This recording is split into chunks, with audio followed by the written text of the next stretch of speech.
તો અમરેલીના માર્કેટિંગ યાર્ડમાં વાહનોની લાઈનો લાગી છે। ખેત જસણો વેચવા માટે વાહનોની લાઈનો લાગવામાં આવી છે, ત્યારે યાર્ડમાં ધાણાની મબલખ આવક થઈ છે। ત્યારે બાયપાસ રોડ સુધી 7 કિલોમીટર લાંબી વાહનોની લાઈન લાગી છે। ત્યારે યાર્ડ દ્વારા બાજુના 40 વીઘા જમીનોમાં વાહનો ખડકી દેવાયા છે। ધાણાની 60 થી 70 હજાર મણની આવક થઈ છે।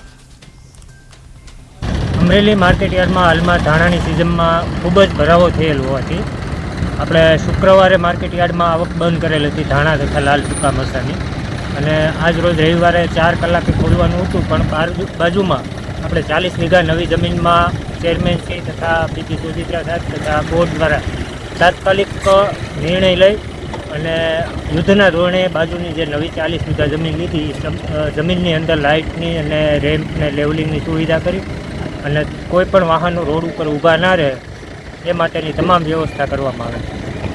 હાલમાં ખૂબ જ સારી એવી ધાણાની આજે લગભગ એક જ દિવસની 60-70 હજાર મણ જેવી આવકનો અંદાજ છે।